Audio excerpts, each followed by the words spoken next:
Hi guys, it's me Jack TV and welcome back for another new vlog. So for today's video, we're going to tackle the sub-secondary classification. Pero ano nga po ba sir ang sub-secondary classification? Pero bago natin yan pag-usapan, don't forget to like, share, and subscribe. At huwag niyong kalimutan i-click ang notification bell para updated kayo sa aking mga video.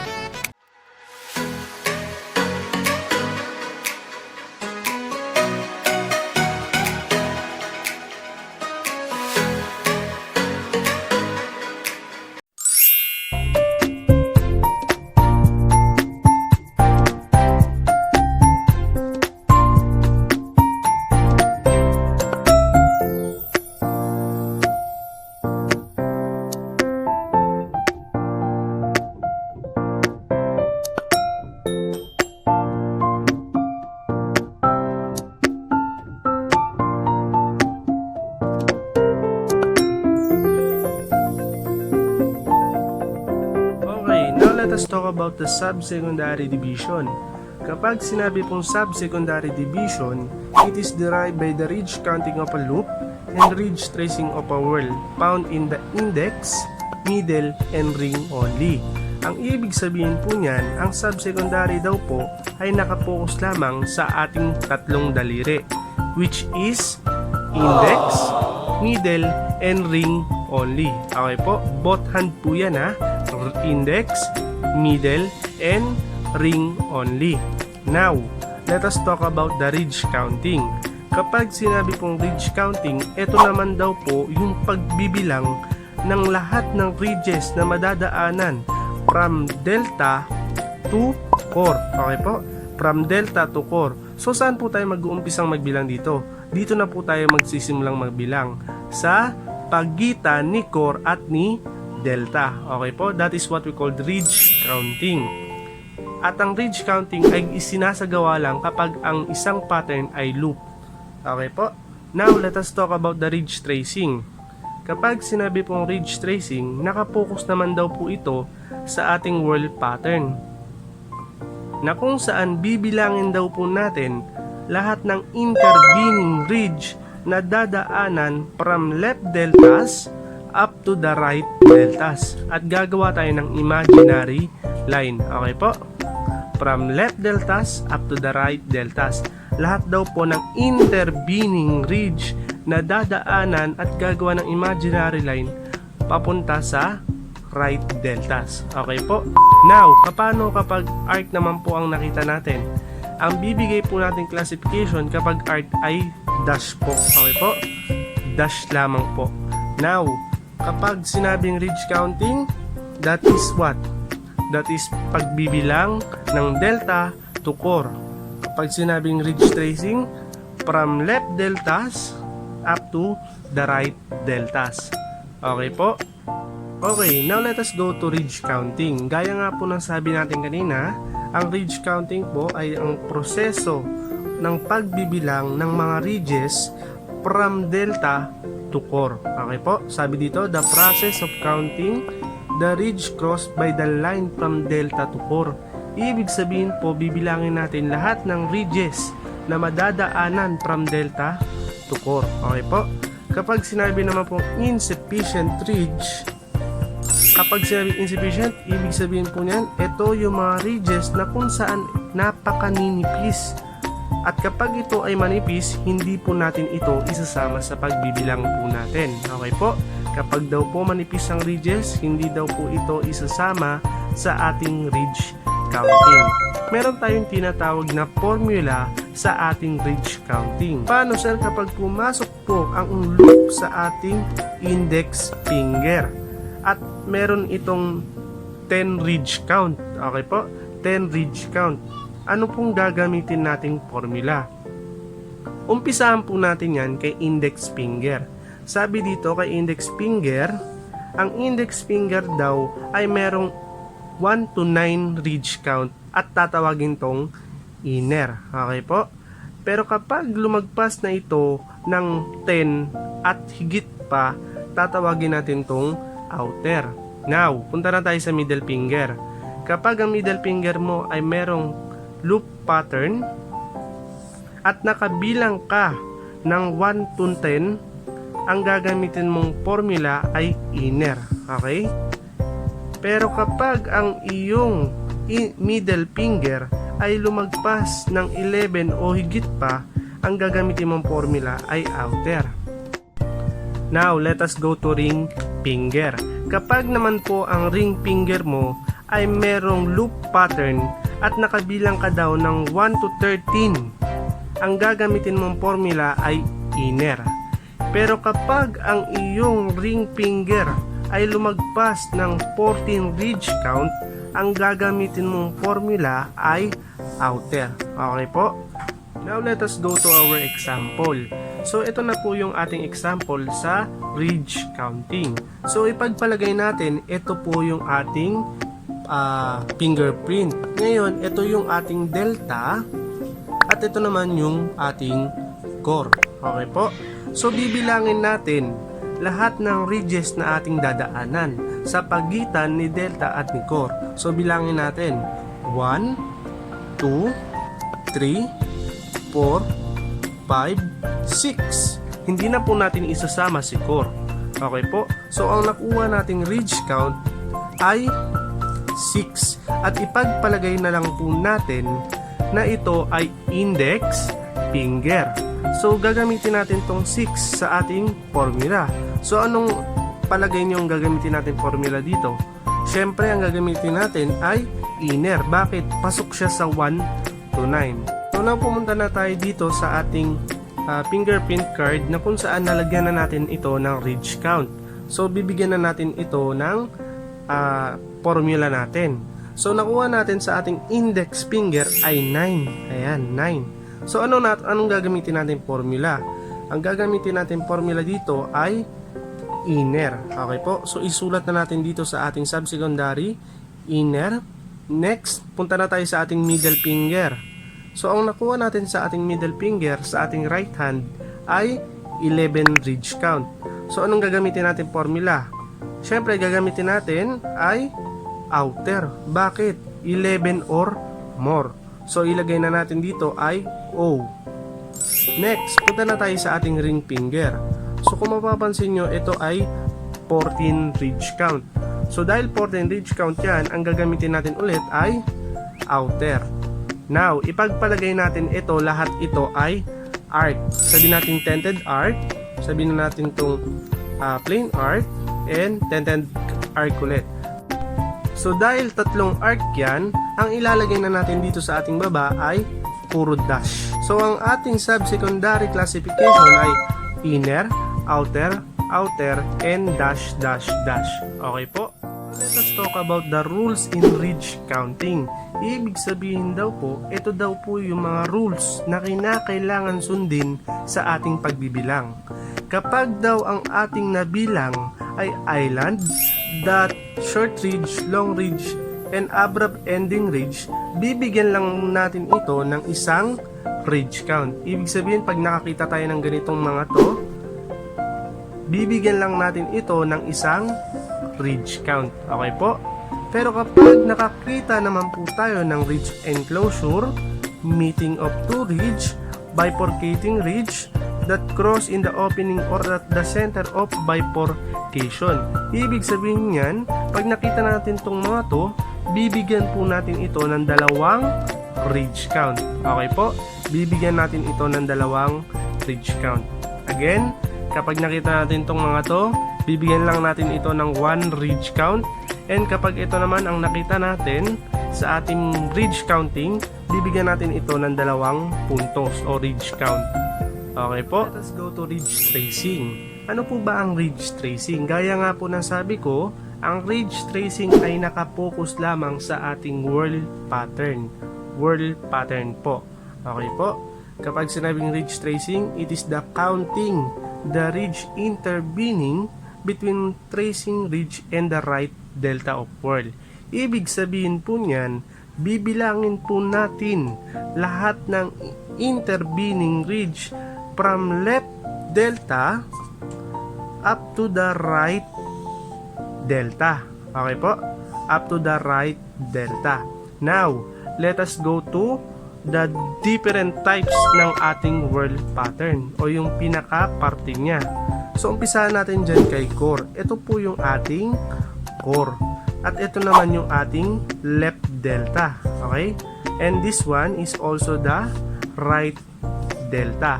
Now, ano po yung nandito sa gilid niya? Yung sa pagkita ng ating delta. Ang tawag po dyan ay type lines. Okay po? Ang tawag po dyan ay type lines. Paano sir kung magbibilang na tayo from left delta to the right delta? Ang tawag po doon ay intervening ridge. Okay po? So, itong intervening ridge, kailangan makapunta tayo from left delta up to the right delta. At kapag ito ay may putol, kung mapapansin nyo kanina, sabihin natin konektado yan. So, ito may putol, kailangan bumaba tayo dito para magtuloy-tuloy hanggang sa makarating tayo sa ating right delta. At gagawa po tayo ng tinatawag na imaginary line. Imaginary line. Okay po? Again, kapag tayo ay nasa ridge tracing, ang bibilangin po natin ay ang tinatawag na intervening ridge. Okay po? Intervening ridge na magmumula sa ating left deltas up to the right deltas. So, kunwari, ito yung ating left deltas at bigla tayong dadaan sa kabilang ridges na kung saan patungo ito sa ating right deltas. At kapag tayo ay nakapunta na sa right delta, gagawa tayo ng tinatawag na imaginary line. Now let us go to rules in ridge tracing. Ibig sabihin po niyan, ito na yung gagamitin natin formula sa ating ridge tracing, which is MIO. Hindi po yan yung sasakyan ng tomboy. Ang MIO po stands for meeting, inner, and outer. Okay po? Kapag sinabi pong MIO, that is meeting, inner, and outer. Umpisahan po natin yan kay meeting. Okay po? Again, let us talk about meeting. Kapag sinabi pong meeting, when there are two or less intervening ridge either above or below. Ang ibig sabihin po niyan, ang meeting daw po ay may two or less than intervening ridges. Okay, umpisa natin yan kay above. Paano nga po ba ginagawa si above? So kapag sinabi pong above, ito daw po yung delta na kung saan mag-uumpisa siya kay left deltas papunta kay right deltas. At gagawa tayo ng tinatawag na imaginary line. So umpisa natin dito kay left deltas. So daanan na natin yung tinatawag na intervening ridge. So kung mapapansin nyo, ito na, dito natin uumpisahan. So ito yung ating intervening ridge. So dinaanan na natin. So kung mapapansin nyo, natapos tayo sa right deltas. At ilang ridges o ilang intervening ridges ang ating nadaanan. Ang nadaanan nating intervening ridges ay isa lang.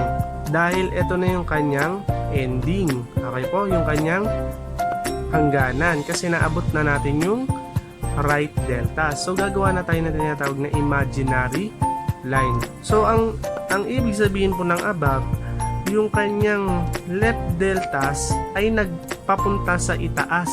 Yung kanyang left deltas ay nagtungo sa itaas para maabot si right deltas.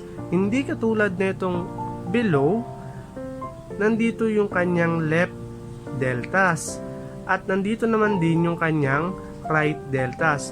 Pero yung kanyang intervening ridge ay manggagaling sa ilalim. So umpisa natin dito. Ito yung kanyang intervening ridge. So dahil bifurcation, yung pinakababa yung ating susundan. Kapag putol po, baba ulit tayo. So dito na tayo mag-uumpisa. So gawa tayo ng imaginary line. So tignan na natin kung ilang intervening ridge ang kanyang dinaanan. So isa, dalawa.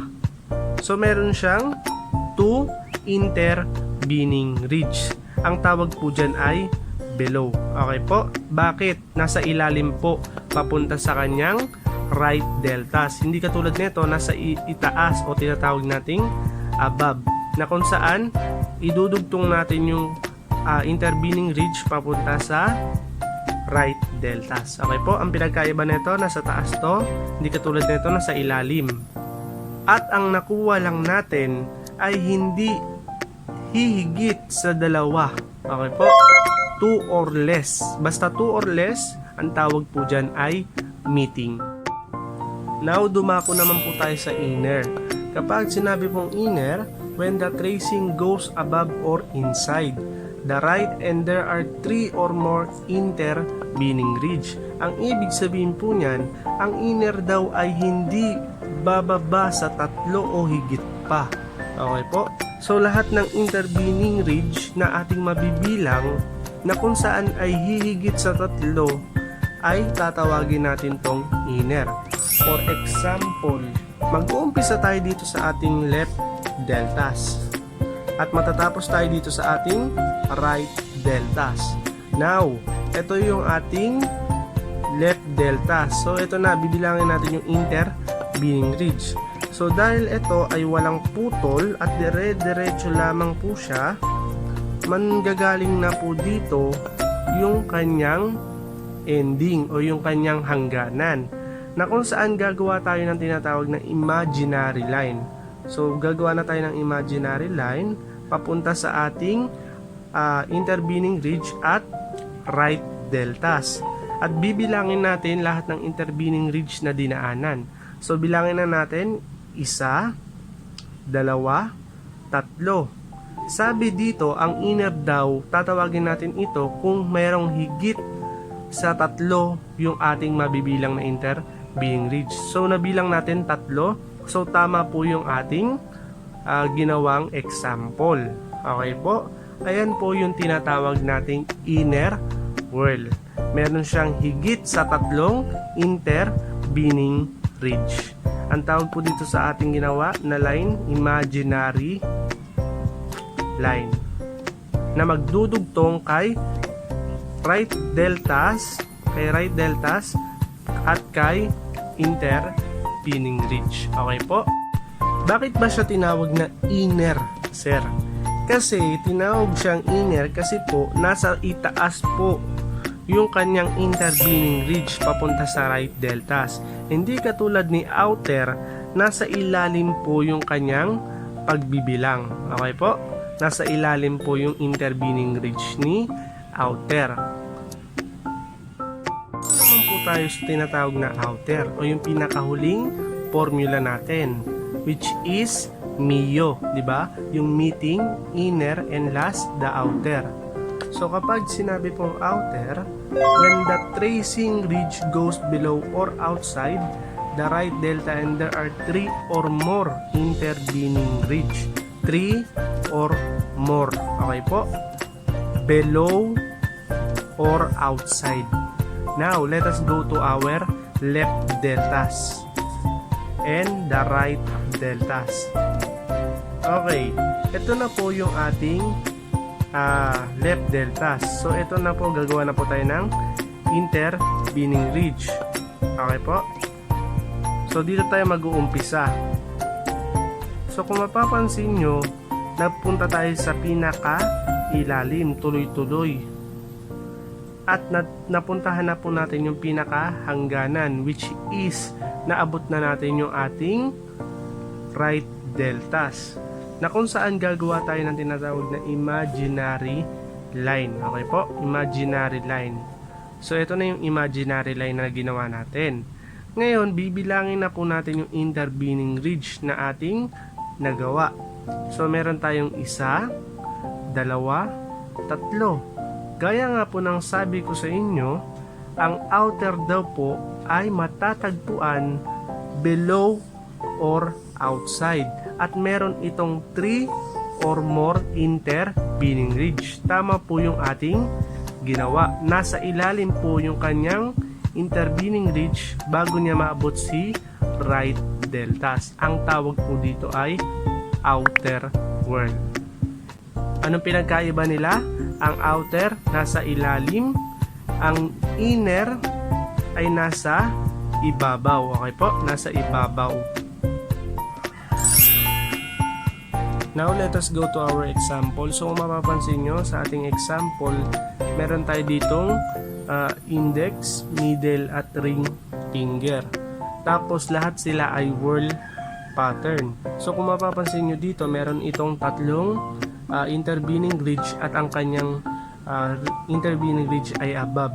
So, anong gagamitin natin formula? Ang gagamitin natin formula ay inner. Bakit? Meron siyang tatlo or higit pa. At ang kanyang intervening ridge ay above or inside. Kaya inner. Okay? Dito naman nakuha natin ay dalawa. At above po siya. So, gagamitin natin dito ay meeting. Kahit above or below siya, basta dalawa or mas mababa pa, ang gagamitin natin ay meeting. Okay po? Next, meron tayong nakuha dito sa ating ring finger na tatlong intervening ridge. Okay po? So, anong gagamitin natin formula? Dahil below ito, ang gagamitin natin ay outer. 3 or more, but below or outside. So, ang gagamitin natin ay outer. At dahil lahat ito ay arc pattern, ang gagamitin natin sa kanyang baba ay dash. Okay po? So, nakuha na natin ng subsecondary classification. I hope may nakuha kayong aral, and please don't forget to like, share, and subscribe. At huwag niyong kalimutan i-click ang notification bell para updated kayo sa aking mga video. At kung nagustuhan niyo ang ating video, mag-iiwan ako ng Gcash number ko po. And please support Jack TV. Sa maliit na halaga, may nakuha ka ng impormasyon, nakatulong ka pa sa ating main channel. So thank you so much guys, and please keep supporting.